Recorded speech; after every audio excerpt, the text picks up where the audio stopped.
Friends, आज हम आपको बताएंगे कि हरियाणा कौशल रोजगार निगम में किस प्रकार से हरियाणा सरकार के विभिन्न विभागों बोर्डों निगमों में डीसी रेट, कॉन्ट्रैक्ट रेट या फिर आउटसोर्सिंग पर किस प्रकार मिल सकती है नौकरी। जी हाँ साथियों, वो भी बिना एग्जाम पेपर दिए आप कैसे हो सकते हो सिलेक्ट।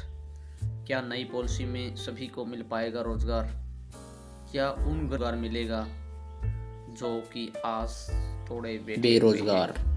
तो साथियों, इसमें चाहे गरीब हो या अमीर, सरकार ने नई पॉलिसी निर्धारित कर दी है। जो भी इस पॉलिसी के अंदर आएगा उसको नौकरी मिल पाएगी। हाँ साथियों, आज हम आपको बहुत सारे क्वेश्चन हैं, उन क्वेश्चनों को करेंगे और आपको लगातार अपडेट देते रहेंगे। कौशल रोजगार निगम की क्या क्या अपडेट आई हैं उसी के बारे में हम आपको बताने जा रहे हैं। तो साथियों, कितने अंक मिलेंगे शिक्षा के या फिर कितने अंक हमें मिलेंगे हमारी उम्र के हिसाब से, किस प्रकार नई पॉलिसी में आपको 150 अंक घर बैठे मिलेंगे, क्या बिना कुछ किए ही आपको मिल सकता है सिलेक्शन। इन सभी प्रश्नों के उत्तर जानने के लिए आप लगातार हमारे चैनल के साथ बने रहिए। तो साथियों, टीसी रेट हो या कॉन्ट्रैक्ट फेज हो या आउटसोर्सिंग पॉलिसी 1 और 2 हो, उन सभी के लिए किस प्रकार से सिलेक्शन होगा, क्या क्या मानदंड रहेंगे और ये जो 150 अंक निर्धारित किए गए हैं ये किस प्रकार आपको मिलेंगे, इन सभी का एक एक करके हम आपको अभी बताने जा रहे हैं। तो साथियों, ये कुछ पैरामीटर आपको दिखाई दे रहा होगा। यहाँ सालाना पारिवारिक आय के टोटल अंक 40 मिलेंगे। तो इसका डिटेल हम आगे बताएंगे कि किस प्रकार से ये आपको मिल पाएंगे। सेकंड है उम्मीदवार की उम्र के 15 अंक, कितनी उम्र के कितने अंक मिलने हैं उसका हम आगे खुलासा करेंगे। कौशल योग्यता अर्थात शैक्षणिक योग्यता के आपको कितने अंक मिलेंगे, वो मिलने हैं 20 और किस किस प्रकार मिलेंगे आगे हम जानकारी देंगे। सामाजिक आर्थिक मानदंड के 5 अंक आपको मिलने हैं, इसका भी हम आगे उल्लेख करेंगे। सीईटी लिखित परीक्षा के आपको कितने अंक मिलने हैं, इनका भी खुलासा आपके सामने हम करेंगे। ईज ऑफ डिप्लॉयमेंट क्या होता है, इसके अंक 10 मिलने हैं, वो किस प्रकार मिलेंगे हम इसकी जानकारी देते हैं। मुख्यमंत्री अंत्योदय परिवार योजना क्या होती है और इसको किस प्रकार कौन कौन से परिवार इसके अंदर शामिल होंगे और इसके 50 अंक किस प्रकार मिलेंगे। यानी कि कुल मिला के हमें जो अंक गवर्नमेंट ने जो क्राइटेरिया निर्धारित किया है उसके हिसाब से 150 अंक हमें मिलने हैं। उसी के आधार पर हर बोर्ड विभाग निगमों में डीसी रेट, कॉन्ट्रैक्ट बेस पर हमारा चयन हो सकता है। तो साथियों, लगातार बने रहिए हमारे चैनल के साथ। तो साथियों, जो आपने पीछे पॉइंट देखा था जो कि सालाना आमदनी के हिसाब से आपको किस प्रकार 40 अंक मिलेंगे, उन्हीं के बारे में हम अब आपको बारीकी से बताने जा रहे हैं। सालाना आमदनी जिन परिवारों की 1,80,000 तक आमदनी है उनको 40 अंक मिलेंगे। यानी कि पूरे परिवार की जो साल में आमदनी है 1,80,000 तक है उसको 40 अंक मिलेंगे और 1,80,000 से 2,50,000 तक है तो उसको 30 अंक मिलेंगे।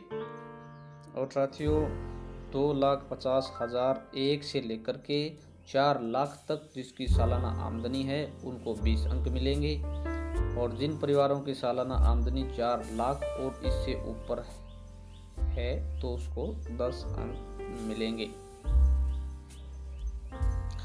तो साथियों, हमारा नेक्स्ट पॉइंट था एज या उम्र के हिसाब से कितने अंक हमें मिलेंगे, वो टोटल मिलने हैं 15 अंक। उनकी बारी बारी से डिटेल बताते हैं कि किस प्रकार आपको ये 15 अंक प्राप्त हो सकते हैं।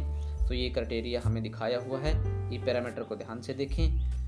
18 वर्ष से 24 वर्ष तक जिन उम्मीदवारों की उम्र रहेगी उनको 5 अंक दिए जाएंगे और जिन साथियों की उम्र 24 वर्ष से लेकर के 30 वर्ष तक है उनको 10 अंक मिलेंगे और जिन कैंडिडेट की एज 30 वर्ष से 36 वर्ष तक है उनको 15 अंक मिलेंगे और जिन साथियों की उम्र 36 वर्ष से 42 वर्ष तक है उनको 10 अंक मिलेंगे और 42 वर्ष से ऊपर जितने भी कैंडिडेट होंगे उनको कोई भी अंक नहीं मिलेगा। तो साथियों, हमारा नेक्स्ट पॉइंट है शैक्षणिक योग्यता के किस प्रकार मिलेंगे 20 अंक, यानी जो कौशल योग्यता है उसके आधार पर आपको 20 पॉइंट कैसे मिलने हैं। ये देखिए, जिन नौकरियों में स्किल योग्यता नहीं होगी, अर्थात जिन जॉब या नौकरी में डिप्लोमा डिग्री नहीं मांगी होगी, परंतु उम्मीदवार के पास कोई डिप्लोमा डिग्री है, जैसे ITI वगैरह का सर्टिफिकेट है जो NCVT लेवल का है और किसी मान्यता प्राप्त यूनिवर्सिटी या SSC द्वारा मान्य उनके पास सर्टिफिकेट है, तो उनको 20 अंक अवश्य ही मिलेंगे।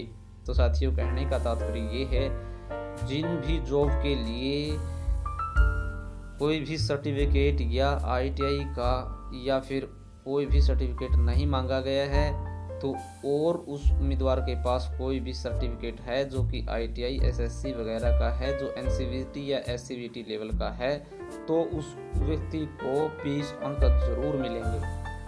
तो साथियों, ये शैक्षणिक योग्यता का था।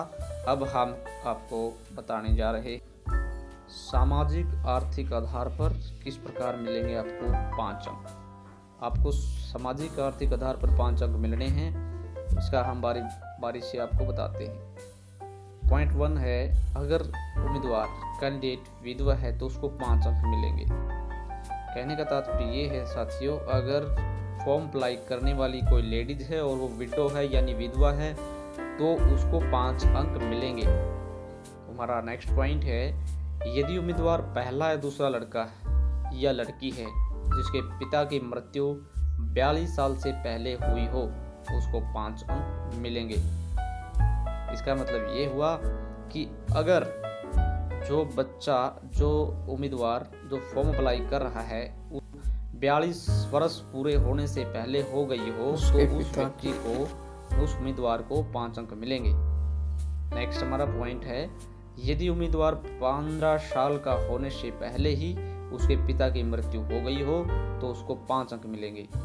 यानी कि जो कैंडिडेट अब फॉर्म अप्लाई कर रहे हैं वो जब 15 साल के होने से पहले ही उसके पिता की मृत्यु हो जाती है, तो उसको 5 अंक इसके माध्यम से मिलेंगे।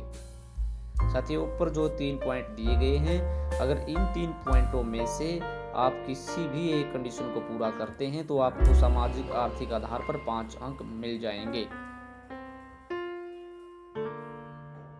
तो साथियों, जिनका हमने शुरुआत में उल्लेख किया था कि ईज ऑफ डिप्लॉयमेंट होता क्या है, इसके अंक कैसे मिलेंगे, कैसे आप क्राइटेरिया के अंदर आएंगे, तो साथियों इसका डिटेल से हम अभी बता रहे हैं, कृपया ध्यान से देखें। अगर कोई वैकेंसी निकलती है और जिस ज़िले के लिए वैकेंसी निकलती है और अगर उम्मीदवार की उसी ज़िले का रहने वाला है, तो उसको 10 अंक मिलेंगे।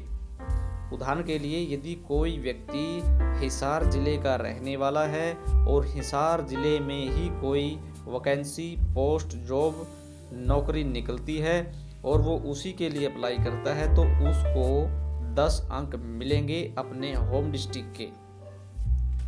इसी को कहते हैं ईज ऑफ डिप्लॉयमेंट। हमारा नेक्स्ट पॉइंट था मुख्यमंत्री अंत्योदय परिवार उत्थान योजना। ये क्या है, इसको कौन कौन से परिवारों को ये मिलेगी, किस किस प्रकार से ये 50 अंक हमें अर्जित होंगे। MAPUY यानी मुख्यमंत्री अंत्योदय परिवार उत्थान योजना।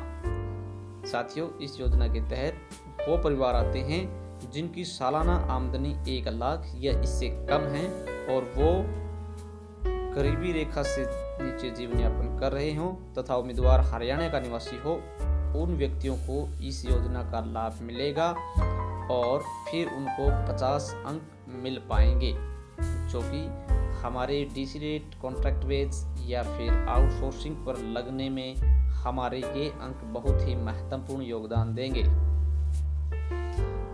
साथियों, आशा करते हैं कि आपको ये वीडियो अच्छे से और ध्यान से देखी और सुनी होगी। अगर आपने ये वीडियो अंत तक देखी है तो हम आपको विश्वास दिलाते हैं कि आपको ये अंक प्राप्त करने से कोई नहीं रोक सकता और आपका सिलेक्शन 100% हो सकता है।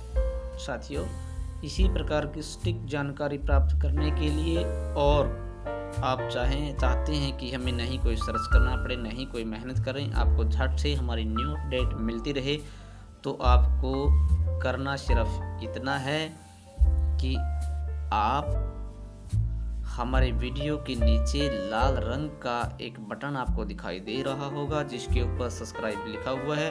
आप उस पर क्लिक करके या ओके करके उसको सब्सक्राइब कर लें और साथ ही आपको एक बेल आइकन यानी कि घंटी का निशान दिखाई दे रहा होगा, उस पर भी आप क्लिक करें ताकि हमारा आने वाला नई वीडियो, नई जानकारी, नई नोटिफिकेशन आप तक सबसे पहले पहुंच सकें और आप इन जानकारियों का लाभ उठा सकें। तो साथियों, आपको हमारी ये वीडियो अगर अच्छी लगी हो तो लाइक, शेयर और सब्सक्राइब भी कर दें ताकि हम आपके साथ लगातार जुड़े रहें और आपको हर नई जानकारी, बिल्कुल सत्यनिष्ठ जानकारी आप तक पहुंचाते रहें।